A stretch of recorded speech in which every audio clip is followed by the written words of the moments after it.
이탈리아 피렌체에 사는 21살 여성인데 이유 없이 땀 흘리듯 피를 흘리는 일이 있었습니다.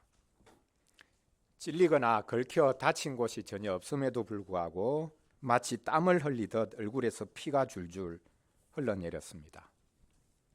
3년간 이유 없이 출혈이 일어났는데 그때마다 1분에서 5분 정도 피를 흘렸다고 합니다. 운동을 하거나 자고 있을 때 얼굴이나 심지어는 손바닥에서 피가 났습니다. 스트레스를 받을 때 더 심한 출혈이 있었다고 합니다. 의사들은 이 환자를 진단하면서 혈액이 모세관 벽으로 침투해 땀샘으로 배출된 것이라 라고 진단을 했습니다. 그래서 이 질환을 혈액땀 분비증이라고 진단 내렸습니다.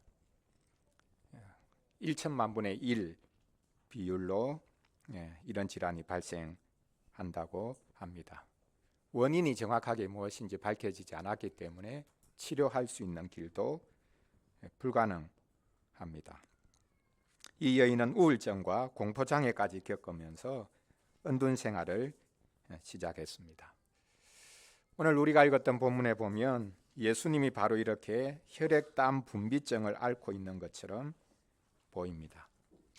겟세마네 동산에서 하나님 아버지께 기도하기 시작하셨는데 마침내 피를 흘리기까지 했다라고 오늘 본문에서 말씀하고 있습니다. 하나님께서 내리시는 진노의 잔을 받아 마셔야 하기에 너무 고통스러워 하나님 앞에 부르짖고 있는데 그 부르짖음이 얼마나 처절했던지 나중에는 피까지 줄줄 흘릴 정도가 되었다라고 말씀하고 있습니다.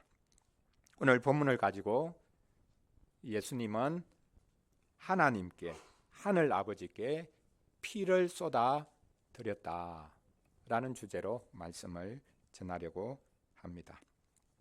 첫째로 예수님은 고민이 너무 깊어 피를 쏟으셨습니다. 둘째로 예수님이 땅으로 피를 쏟았다고 말씀하지만 사실 이 피는 하나님께 쏟아 드린 것입니다. 마지막 셋째로 예수님이 피를 쏟으셨기에 하나님께 응답을 받으셨습니다. 먼저 예수님의 고민이 얼마나 깊으셨는지, 그래서 피마저 흘릴 지경이 되었는지 살펴보겠습니다. 예수님은 겟세마네 동산에서 힘쓰고 애써 더욱 간절히 기도했다라고 오늘 본문 마지막 절에서 말씀하고 있습니다. 얼마나 애쓰고 힘써 간절히 기도하셨던지 땀이 나오기 시작했는데 그 땀이 땅에 떨어지는 핏방울처럼 되었다라고 말씀하고 있습니다. 여러분, 기도하면서 땀을 흘려 보신 적 있습니까?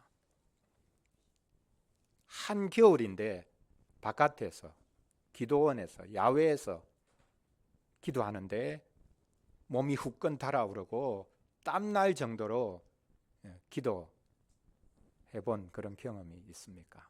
어떤 분은 말씀하기를 그때 땀이 나오고 더 간절히 기도했더니 땀이 끈적끈적해지는 상황까지 간 것을 경험했다라고 이야기를 했습니다. 거기서 조금 더 나아가면 그 끈적해진 그것이 이제 피로까지 바뀌어지는 이런 상황까지 갈 수 있지 않겠나, 이렇게 이야기하는 것을 들었습니다. 예수님이 바로 그렇게 기도하셨다라고 이야기를 했습니다. 그런데 지금 예수님은 단지 육체의 고통을 겪고 계신 것이 아니라 온 영혼을 쏟아붓고 계십니다. 예수님이 지금 이 겟세마네 동산에서 기도하신 이 기도를 정확하게 표현하고 있는 성경 말씀이 있습니다. 히브리서 5장 7절 말씀인데요. 이렇게 말씀합니다. 그는 육체에 계실 때에 자기를 죽음에서 능히 구원하실 이에게 심한 통곡과 눈물로 간구와 소원을 올렸다. 이렇게 말씀하고 있습니다.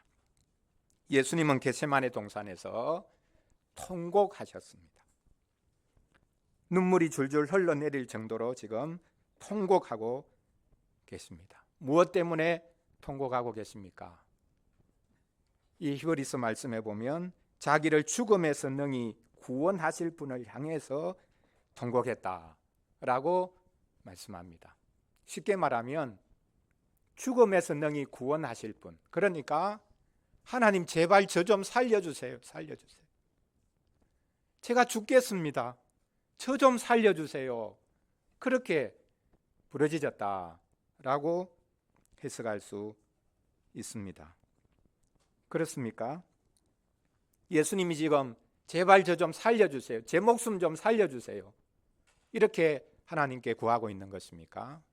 겉으로 보면 그렇게 보입니다. 예수님이 기도하신 내용이 있으니까요. 이 잔을 제발 좀 지나가게 해주십시오. 그 말의 뜻이 뭡니까? 제가 죽지 않게 해주십시오. 진노의 잔을 마시고 하나님의 진노를 다 받아 마시고 십자가에 달려 죽지 않게 제발 이거 좀 피해갈 수 없습니까? 저 좀 살려주실 수는 없습니까? 왜 제가 죽어야 됩니까? 그렇게 하나님 앞에 탄식하면서 부르짖었다고 생각할 수 있습니다. 그러나 예수님은 전혀 다른 의미에서 지금 하나님께 부르짖고 있습니다. 이 잔을 지나가게 해달라. 제발 제 목숨 하나 좀 건져주십시오. 그렇게 부르짖은 게 아닙니다. 죄인인 우리가 당해야 할 것을, 죄인인 우리가 받아야 할 것을 죄가 없는 의로우신 분이 지금 받고 계십니다. 그 고통이 얼마나 심한 것이었을지 우리는 상상할 수조차 없습니다.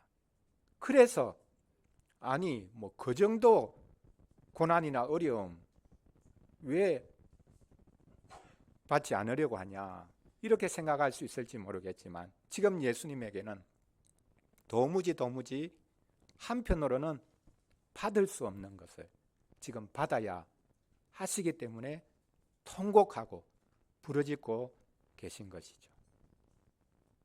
주님, 이 잔을 제가 받아 마시겠습니다. 그런 각오로 이 잔이 지나가게 해주시면 안 됩니까? 그렇게 부르짖고 있는 것입니다. 깊은 고독과 고통과 탄식 속에서 부르짖고 있습니다. 자신이 죽어 자신이 진노의 잔을 받아 하나님의 백성들을 살릴 수 있다면 그 길을 가게 해달라고 지금 부르짖고 계시는 것입니다. 예수님이 이렇게 깊은 고통과 고민 가운데 하나님 앞에 계속해서 부르짖고 계시기 때문에 땀과 눈물 범벅이 되었을 뿐만 아니라 마침내 피까지 흘리는 지경에까지 이르렀다고 말씀하고 있습니다. 예수님은 지금 온 몸과 그분의 영혼 전체를 쥐어짜고 있습니다. 여러분, 쥐어짠다라는 표현을 들으신다면 무엇이 생각납니까?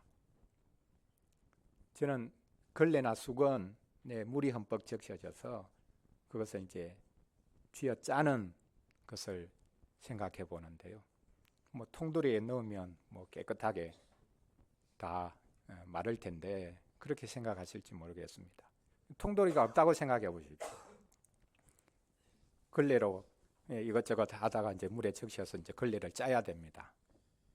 어떻게 하면 깨끗하게 물기가 하나도 없이 짜질 수 있습니까? 그냥 한꺼번에 쥐어짜면 안 되죠. 쫙 펴야 됩니다. 그리고 끝에서부터 부분 짜고 그 다음 짜고 이렇게 해서 해야 겨우 이 걸레, 이 수건이 물기가 완전히 빠지죠. 그냥 전체를 한꺼번에 가지고 쥐어 짜려고 하면 여전히 물기가 남을 수밖에 없습니다. 지금 예수님이 겟세마네 동산에서 기도하는 모습이 바로 이렇게 온 몸과 영혼을 쥐어짜고 계신다. 한순간이 아니라 몸, 마음, 영혼 하나하나 다 나누어서 그 몸, 마음, 영혼도 부분 부분으로 나누어서 하나하나 한 부분 한 부분 다 짜고 짜는 그런 상태에 계셨다. 이렇게 말을 할 수 있을 것입니다. 지금 옆에 누가 있습니까? 오늘 마지막 절 바로 앞부분에 보면 지난주를 살폈듯이 천사가 지금 와 있습니다. 제자들은 조금 떨어진 곳에서 잠에 골아 떨어져 있습니다. 도울 사람이 있습니까? 천사뿐입니다. 그러나 천사가 힘을 주었다라고 말씀하고 있지만 사실 예수님이 그렇게 고통당하시는 것을 옆에서 지켜보고 있을 따름입니다. 놀라운 모습이다. 어떻게 예수님이 저렇게 그분 자신을 온통 쥐어짜고 계시는가? 그 그리스도의 그 고난의 신비를 옆에서 지켜보고 있습니다. 예수님께 힘을 주었다고 하지만 예수님이 이 잔을 받으시는 것을 피하도록 해준 것이 결코 아닙니다. 깜짝 놀랐을 것입니다. 예수님이 다른 사람에게 수혈을 해주고 계시는 것도 아니고 피를 뽑아내는 것을 지금 지켜보고 있습니다. 천사들이 막을 수가 없습니다. 예수님은 겟세마네에서 처음으로 피를 쏟으셨습니다. 십자가에서 피를 쏟으시기 전에 겟세마네에서 이미 당신의 피를 쏟고 계십니다. 그러므로 십자가 이전에 이미 겟세마네가 구약시대 모든 제사의 성취라고 말할 수 있을 것입니다. 우리는 십자가야말로 예수님이 당신의 몸을 제물처럼 바친 것이라 이렇게 생각합니다. 그러나 십자가 이전에 겟세마네에서 이미 예수님은 자신을 제물로 바치고 있습니다. 쥐어짠다 라고 말씀드렸는데 정반대로 표현할 수도 있습니다. 예수님은 지금 그분이 온통 다 들어가고 계십니다. 완전히 불에 타서 소진되고 계십니다. 욕망으로 다 들어가는 것이 아니라 우리의 욕망을 짊어지고 그분이 완전히 태워지고 계십니다.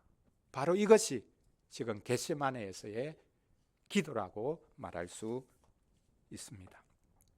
예수님은 너무 큰 고통 고민 가운데 피를 쏟았습니다. 이제 피가 땅에 쏟아지죠. 땅이 그 피를 흡수합니다. 그러나 사실 예수님은 그 피를 땅에 쏟으신 것이 아니라 하나님께 쏟으신 것입니다.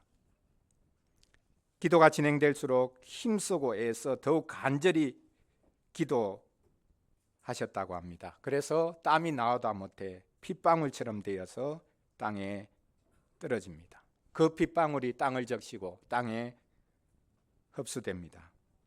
그런데 예수님은 핏방울을 땅에 흘리신 것이 아니라 사실 하나님 앞에 쏟으신 것입니다. 예수님의 기도는 하나님을 향한 충성을 다짐하는 기도였습니다. 고난을 회피하겠다는 것이 아니라 오히려 하나님 그분의 뜻을 받들기 위한 충성을 다짐하는 기도를 하고 계십니다. 여러분, 우리가 일제시대 때 독립군들이 한 행동, 그것을 영상을 통해서 종종 보곤 합니다. 독립군들이 독립군으로 가입하고 또 그리고 일제와 더불어서 내가 나 자신을 온전히 바쳐서 싸우겠다, 그런 다짐을 할 때 어떤 행동을 합니까? 뭐 다 그렇게 하지는 않았겠지만 피를 흘리죠. 자기 약지를 이빨로 물어뜯어서 피가 나오면 그것 가지고 대한독립 만세 그렇게 글을 썼다. 아니면 실제로 엄지나 검지 이것을 단지 손가락을 잘라서 내가 조국을 위해서 충성하겠다. 나 자신을 바치겠다. 그렇게 했다고 하지 않습니까? 피가 생명을 상징하기 때문입니다. 성경에서도 말씀하죠. 피에 생명이 있다. 이렇게 말씀을 하고 있습니다. 그래서 다른 사람의 피를 흘리는 사람은 그 사람도 피를 흘려야 된다.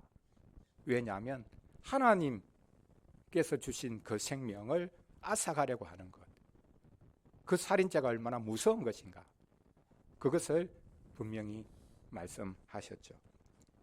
예수님은 단지 해서 피를 흘린 것 정도가 아니라 당신의 피를 한 방울도 아끼지 않고 다 하나님 앞에 쏟아붓고 계십니다.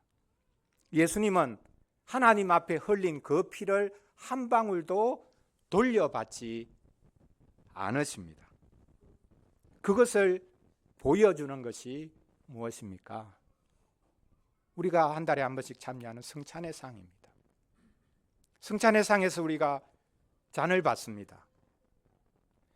예수님께서 자신의 피를 하나님께 바치고 그리고 바치고 난 다음에 돌려달라 그렇게 해서 그 피를 돌려받으셨다면 우리가 받는 성찬에서의 그 포도잔은 어떤 잔이겠습니까? 하나님의 진노의 잔이 될 수밖에 없겠죠. 한 방울도 남기지 않고 다 쏟으시고 그리고 쏟으신 다음에 한 방울도 돌려받지 않으셨기 때문에 우리는 성찬의 상에서 감사의 잔을 받을 수 있는 것이죠. 기쁨의 잔을 받을 수 있는 것이죠.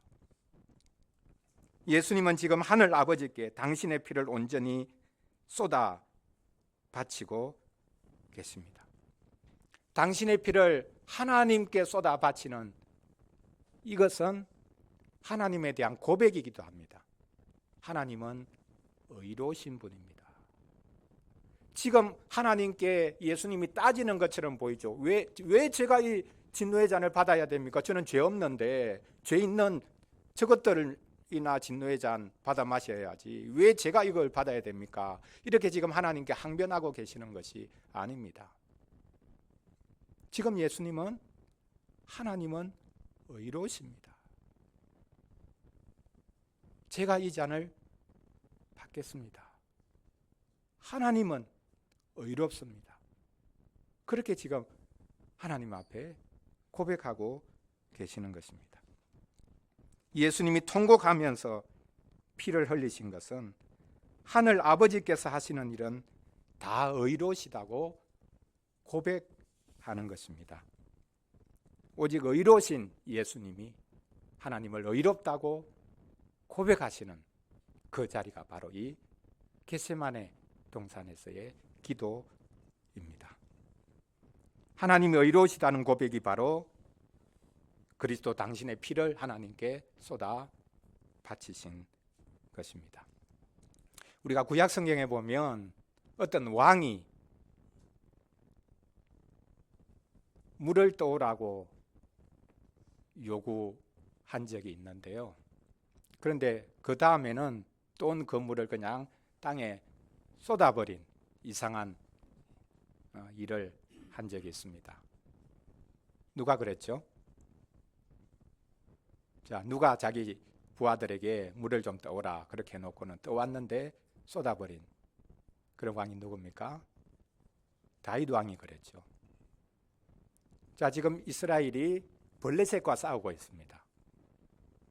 자, 다윗이 군대를 이끌고 전쟁터로 나갔습니다. 그런데 보니까 블레셋 군대가 진을 치고 있는 곳이 베들레헴입니다. 이 다윗의 고향입니다. 자기가 어릴 때부터 자랐던 곳입니다. 그곳에 지금 블레셋 군대가 진을 치고 있는 겁니다. 멀리서 보니까 자기가 자랐던 곳 그리고 그 우물물이 보입니다. 그곳에서 자라면서 그 물을 마시고 자랐는데 지금 그곳을 블레셋 군대가 이제 점령하고 진을 치고 있는 겁니다. 그래서 다윗이 푸념하듯이 장군들에게 이야기합니다. 내가 자랄 때 저 우물물을 마시고 자랐는데 누가 저 물을 떠오면 좋겠다. 그냥 지나가듯이 이야기했습니다. 그랬더니 용맹한 장수들이 왕 몰래 이 블레셋 군대가 진을 치고 있는 그곳으로 쳐들어가서 자기 목숨도 아까워하지 않고 쳐들어가서 물을 떠온 겁니다. 왕이시여, 당신이 말씀한 그 베들레헴의 우물물을 저희가 떠왔습니다. 그랬더니 다윗이 야, 너희들 충성스럽구나. 고맙다. 그렇게 하고 그 물을 벌컥벌컥 마신 것이 아니죠. 그 물을 땅에 부어버립니다. 그리고는 그가 이를 악다물면서 장군들 앞에서 하나님께 말합니다. 하나님, 제가 잘못했습니다. 이것은 물이 아니라 피입니다. 제 부하들의 피를 제가 요구했습니다. 앞으로 절대 이런 일을 하지 않겠습니다. 사람이 다른 사람에게 피를 요구하는 일이 종종 있죠. 특히 지도자들은, 직분자들은 아랫사람들에게 나를 위해 충성해라, 피까지 바쳐라, 그렇게 요구를 합니다. 우리가 나라를 위해서, 민족을 위해서 우리 피를 바칠 수도 있습니다. 그러나 우리 피를 요구하실 수 있는 분은 오직 하나님밖에 없었습니다. 지도자들이 조심해야 되죠.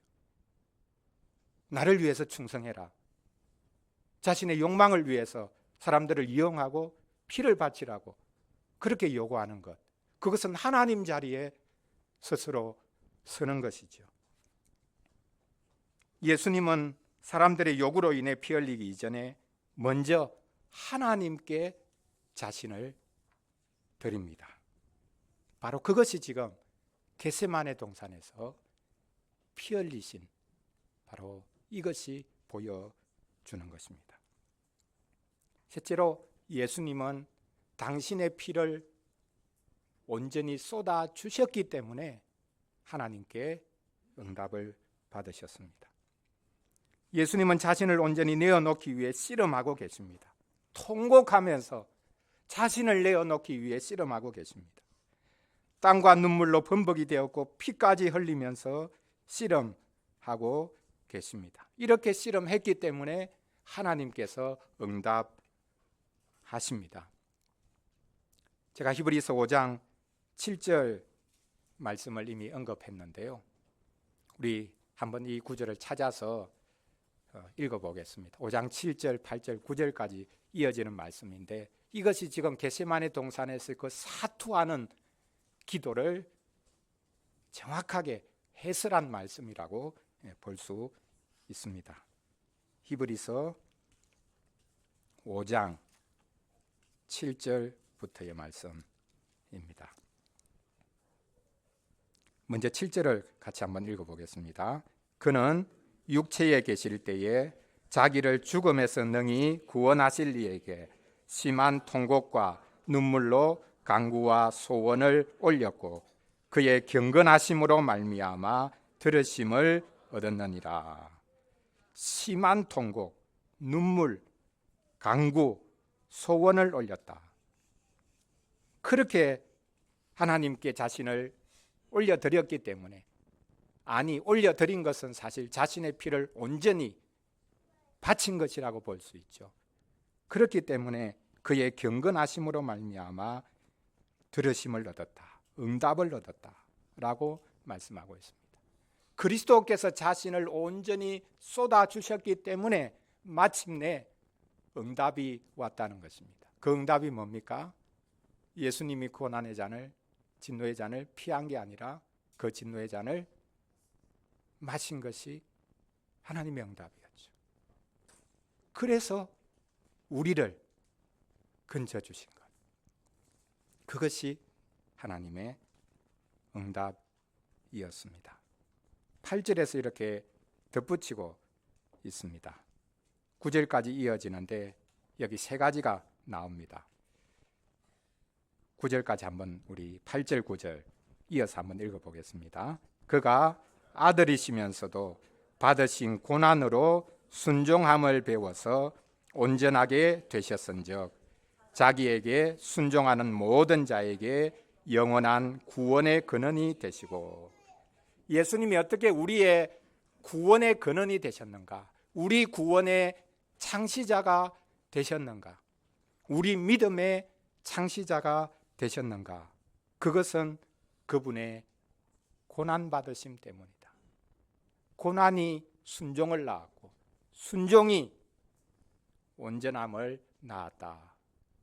그래서 하나님께서 그리스도의 고난과 순종을 기쁘게 받으시고 그 기도에 응답하셔서 그분은 우리 대신해서 고난받고 진노를 당하시고 죽으시지만 그러나 우리를 살려주시는 이 놀라운 하나님의 뜻, 또 하나님의 계획이, 기도 응답이 이루어졌다라고 말씀하고 있습니다.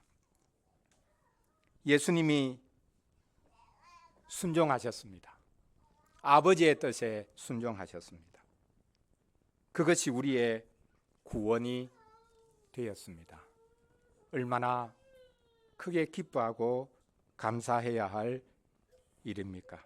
아드님의 고난, 아드님의 순종, 아드님의 온전하심이 없이는 우리가 결코 구원받을 수 없습니다.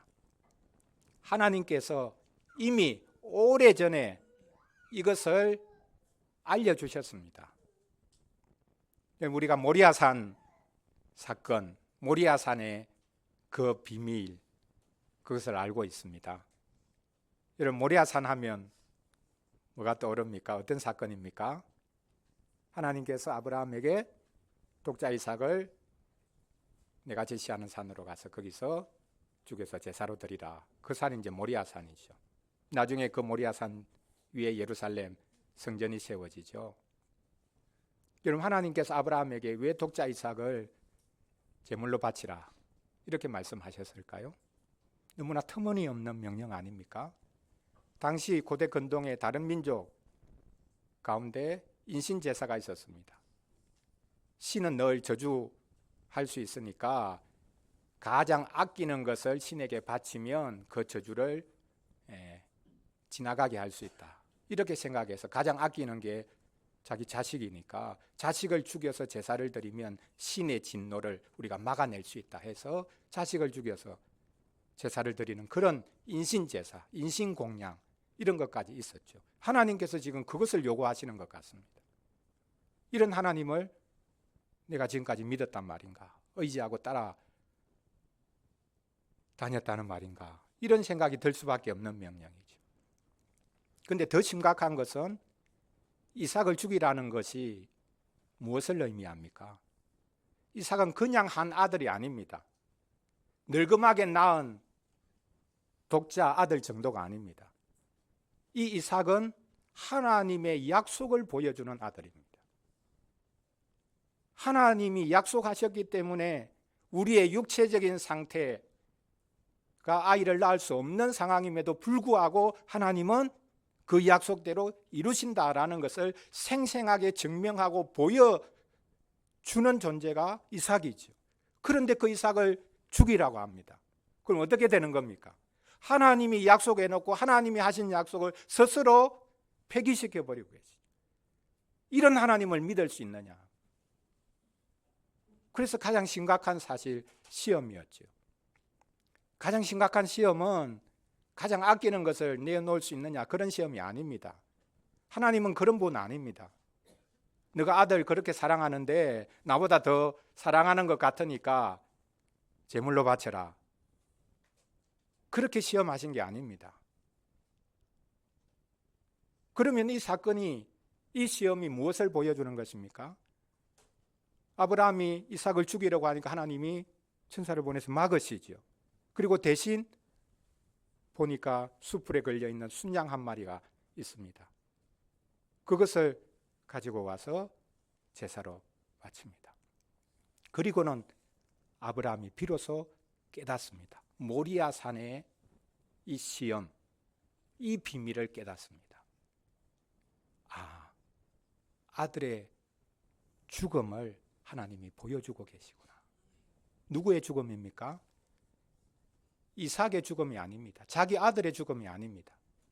하나님의 아드님이 죽으신다. 우리를 위해서 하나님이 당신의 아들을 죽이시구나. 그래서 우리를 구원해 주시겠구나. 그래서 그곳 이름을 여호와 이레라고 짓지 않습니까? 그 여호와 이레라는 말의 뜻이 뭡니까? 하나님이 준비하신다.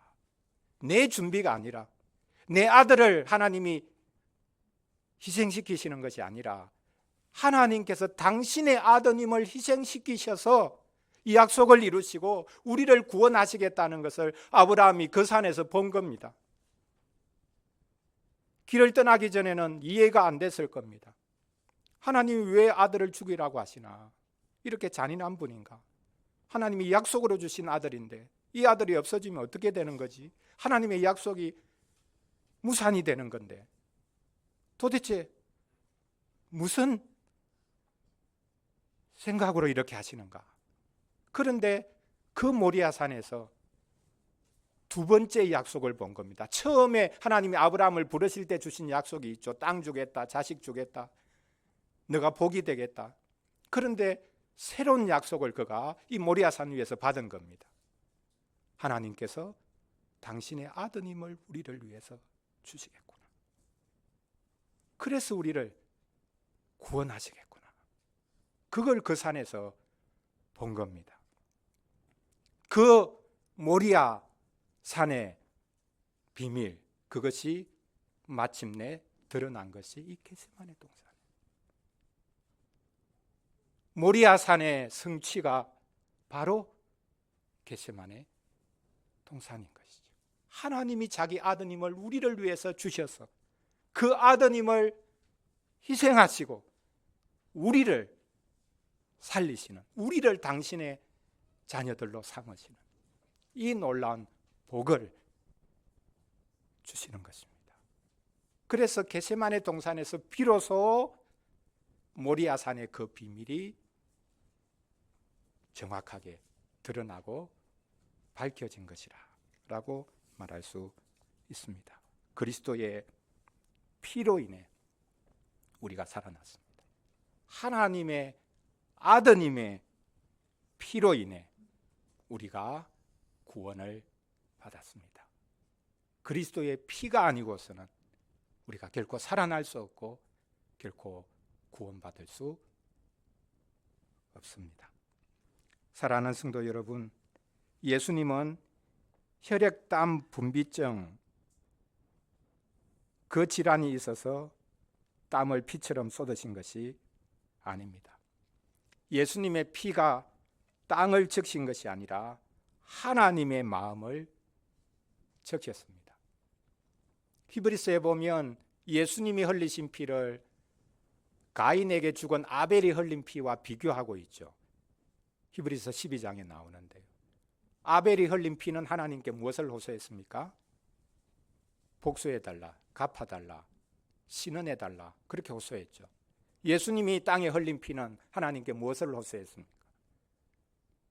하나님, 저들을 용서해 주십시오. 그렇게 하나님 앞에 호소해서 우리가 구원받을 수 있는 자리에 서게 되었습니다. 예수님의 피는 아벨의 피와도 다른 피입니다. 예수님은 당신의 전부를 하늘 아버지께 다 쏟아 드렸습니다. 여기 드린 것이, 쏟으신 것이 사실은 받으신 것을 보여주죠. 예수님은 당신이 받지 않아야 될 것을 지금 받고 계십니다. 당신과 전혀 관계없는 것을 받고 계십니다. 당신 것이 아닌 것을 당신이 지금 받고 계십니다. 아드님이 아버지로부터 진노의 잔을 받고 계십니다. 그래서 하나님 아버지에게 마저 버림받고 있습니다. 우리 때문에, 우리를 위해서 받고 있습니다. 그것이 바로 십자가이고 그 십자가가 이미 겟세마네에서 시작되었습니다. 예수님은 겟세마네 동산에서 처음으로 피를 쏟고 계십니다. 겟세마네에서 비로소 모든 것들이 드러납니다. 하나님께서 아브라함에게 아들 이삭을 제물로 바치라고 한 것이 무엇을 가리키는지가 분명하게 드러났고, 다윗이 베들레헴에서 돛물을 쏟아버린 사건이 무엇을 가리키고 있는지도 드러났습니다. 여러분, 우리는 종종 사람들에게 피를 요구합니다. 나는 사람에게 충성하지 않는다, 그렇게 하면서도 실제로는 타인의 피를 요구하는 잔인한 존재들입니다. 그런 죄악 때문에 사실 예수님이 피 흘리고 계십니다. 겟세마네에서 우리의 피를 요구하시는 분이 누구시고, 진정한 충성이 무엇인지, 희생이 무엇인지가 드러나고 있습니다. 죄 없는 예수님이 죄인들을 위해 당신의 피를 하나님께 온전히 바쳤습니다. 이제 더 이상의 제사는 필요 없어졌습니다. 나의 욕망을 위해서 타인의 피를 요구해서는 안 될 것입니다. 나를 채우기 위해서 타인의 희생을 요구해서는 안 될 것입니다. 우리의 희생과 피를 요구할 수 있는 분은 오직 하나님이십니다. 아니, 하나님은 우리에게 아브라함에게 보였듯이 희생과 피를 요구하는 것이 아니라, 내가 가장 아끼는 것, 우상처럼 될 수 있다고 해서 빼앗아 가시는 분이 아니라 당신의 피를 우리에게 주시는 분입니다. 아드님까지 보내셔서 그분의 피를 온통 다 쏟게 만드신 분입니다. 예수님이 통곡하면서 흘리신 그 피로 인해 우리가 살아났습니다. 크게 기뻐하고 감사해야 하겠습니다. 기도하겠습니다. 하나님 아버지, 우리는 예수님의 피 때문에 살아났습니다. 우리는 서로에게 피와 희생을 요구하는 잔인한 존재들입니다. 하나님은 다른 사람이 아니라 아드님에게 피를 요구했습니다. 아드님이 고통 가운데 통곡하면서 당신의 피를 하나님께 쏟으십니다. 그 피가 우리를 살렸습니다. 하나님은 피 뿌려주시기 위해 우리를 부르셨습니다. 하나님께서는 예수님의 피를 우리에게 뿌려주십니다. 그 피가 우리의 모든 죄와 악과 허물을 덮어줍니다. 코카콜라 회장이 자기 몸에는 피가 흐르는 것이 아니라 자기 혈액에는 코카콜라가 흐른다고 말했습니다. 저희 몸에는 예수님의 피가 흐르게 하여 주시옵소서. 예수님의 피가 우리 혈관에, 우리 몸에,